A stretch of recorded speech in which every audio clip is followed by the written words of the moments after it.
ವೀಕ್ಷಕರೇ, ಅಗ್ನಿ TV 24x7 online ಮೀಡಿಯಾಗೆ ಸ್ವಾಗತ. ನಾನು ವಿದ್ಯಾ.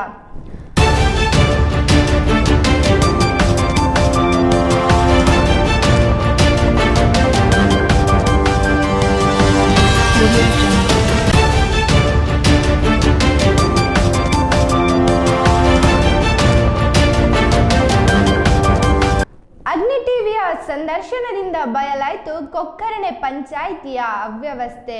ಮೀನು ಮಾರುಕಟ್ಟೆಯ ಅಕ್ಕಪಕ್ಕದಲ್ಲಿ ಕಸ ಕೊಚ್ಚೆಗಳದ್ದೇ ಹಾವಳಿ. ಶೌಚಾಲಯದ ಅವ್ಯವಸ್ಥೆಯಿಂದ ಪರದಾಡ್ತಾ ಇರುವ ಸ್ಥಳೀಯರು.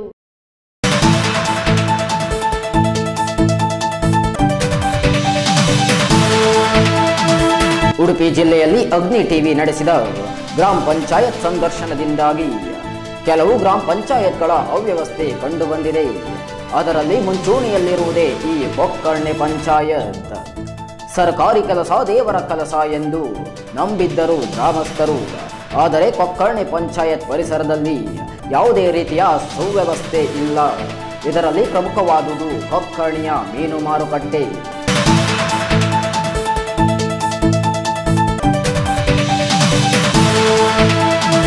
ಹೌದು, ಅದೊಂದು ದಿನ ಬೃಹತ್ ಗಾತ್ರದಲ್ಲಿ ಜನಸಂದಣಿ ಸೇರುತ್ತಿದ್ದ ಪ್ರದೇಶವಿದು. ಆದರೆ ಇಂದು ಅತಿ ಅಲ್ಪಸಂಖ್ಯೆಯ ಜನಸಂದಣಿ ಹೊಂದಿದೆ.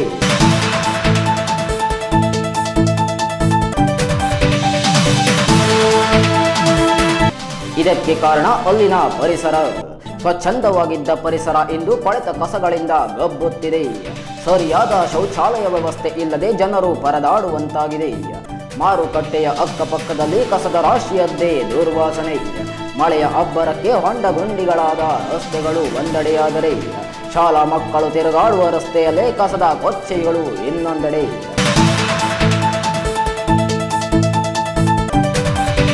ಅದೇ ನಮ್ಮ ಇಲ್ಲಿ ಶಾಲೆ ಕಾಲೇಜಿಗೆ ಹೋಗುವಂಥ ರೋಡ್ ಇದು. ಇಲ್ಲಿ ಸರಿಯಾದಂಥ ಒಂದು ವ್ಯವಸ್ಥೆ ಇಲ್ಲ. ಯಾವುದು ನಮ್ಮ ಮಳೆ ನೀರು ಬಂದಾಗ ಫುಲ್ ಬ್ಲಾಕ್ ಆಗ್ತದೆ. ರಸ್ತೆಯಲ್ಲಿ ಸರಿ ಮಾಡಬೇಕಂತ ಮನೆ ಮಾಡ್ತಿದ್ದೆ. ಶಾಲೆ ಮಕ್ಕಳಿಗೆ ಕೂಡ ಚರಂಡಿ ಸರಿಯಾಗಿಲ್ಲಲ್ಲ, ಮಕ್ಕಳಿಗೆ ಹೋಗ್ಲಿಕ್ಕೆ ಸರಿಯಾಗುತ್ತಲ್ಲ ಸರ್.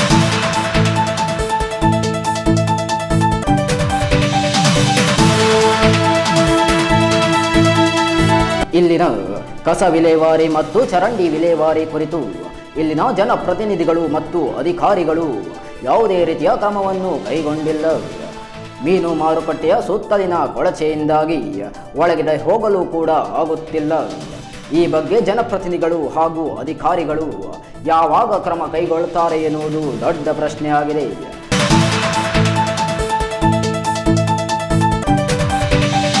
ನಾವು ಕೆಲವೊಂದು ಸೈಡಿಗೆ ಹೋಗಿ ಹಾಕ್ತೇವೆ.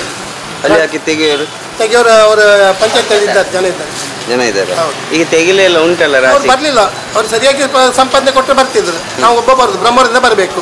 ಇಲ್ಲಿ ಕೊರಗರ ಸಮಸ್ಯೆ ಇಲ್ಲ. ಪಂಚಾಯತ್ ಹೊಣೆಯಾಗುತ್ತದೆಯೋ ಇಲ್ಲ ಜಿಲ್ಲಾಧಿಕಾರಿಗಳು ಮತ್ತು ಸಂಬಂಧಪಟ್ಟವರು ಕೂಡಲೇ ಕ್ರಮ ಕೈಗೊಳ್ಳುತ್ತಾರಾ ಎನ್ನುವುದು ನೀವೆಲ್ಲರೂ ಕಾದು ನೋಡಬೇಕಿದೆ. ನಿರಂತರ ಸುದ್ದಿಗಾಗಿ ನೋಡ್ತಾ ಇರಿ ಅಗ್ನಿ ಟಿವಿ 24x7 ಆನ್ಲೈನ್ ಮೀಡಿಯಾ. ಹೆಚ್ಚಿನ ಮಾಹಿತಿಗಾಗಿ ಅಗ್ನಿ ಟಿವಿ ವೆಬ್ಸೈಟ್ ನೋಡಿ. ಧನ್ಯವಾದಗಳು.